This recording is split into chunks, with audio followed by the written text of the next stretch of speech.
Selamat siang, nama saya Floren. Hari ini saya akan memberitahukan apa saja pemerintah absolut dan tutupannya. Yang pertama, kita ada politik luar negeri, yaitu menetapkan kebijakan luar negeri dengan contoh dengan adanya Undang-Undang Nomor 37 Tahun 1999 tentang hubungan luar negeri. Yang kedua, kita ada melakukan perjanjian dengan negara lain dengan contoh perjanjian yang dibuat oleh pemerintah Indonesia dengan Belanda yang bernama Perjanjian Linggarjati. Yang ketiga adalah menetapkan kebijakan perdagangan nasional.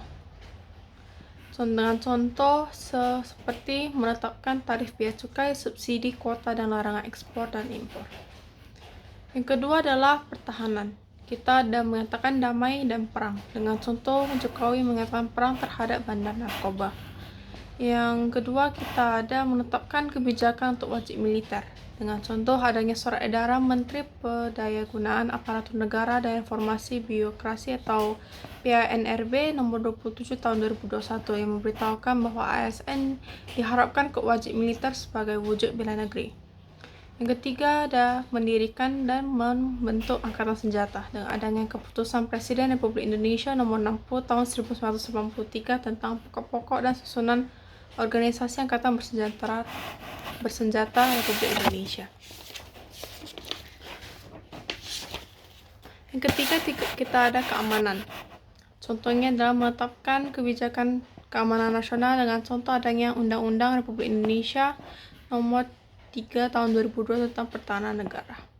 Mendirikan dan membentuk kepolisian negara dengan contoh adanya Peraturan Kepala Kepolisian Negara Republik Indonesia nomor 2 tahun 2018 tentang pembentukan peraturan kepolisian. Dan yang terakhir adalah menindak setiap orang dengan contoh adanya Undang-Undang Republik Indonesia nomor 14 tahun 2009. Yang empat, kita ada justisi dengan contoh mendirikan lembaga peradilan dengan contoh adanya hukum Undang-Undang Dasar tahun 1945 bab 9 yang mengatur kekuasaan kehakiman, mengangkat hakim dan jaksa dengan contoh adanya hukum Undang-Undang Nomor 19 tahun 1948 tentang susunan dan kekuasaan badan-badan kehakiman, memberikan gerasi dengan contoh hukum Undang-Undang Nomor 22 tahun 2002 pasal dengan definisi gerasi dan tertulis bahwa gerasi itu hanya diperbolehkan dan diberikan oleh Presiden. Yang kelima, kita ada moneter dan fiskal nasional. Kita ada mencetak uang dengan adanya contoh Peraturan Bank Indonesia nomor 21 strip 10 strip PBI strip 2019 tentang pengolahan dan pencetakan uang rupiah. Lalu kita ada mengendalikan peredaran uang dengan adanya hukum pidana bagi pencetak dan peredaran uang ilegal di pasal 244 KUHP.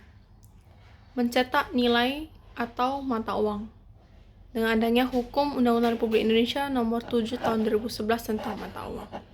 Dan yang terakhir kita adalah agama, yaitu memberikan libur keagamaan dengan adanya hukum Kepres 6 strip 2000 mengurai instruksi Presiden nomor 14 tahun 1967 tentang agama kepercayaan dengan ada istilah Cina. Pembangunan rumah ibadah ada hukum Peraturan Bersama Menteri Agama nomor 9 tahun 2006 dan nomor 8 tahun 2006. Memberikan pengakuan terhadap keberadaan suatu agama dengan adanya hukum Undang-Undang Nomor 1 strip PNS strip 1965 tentang perlindungan hukum. Itu saja, terima kasih atas perhatiannya.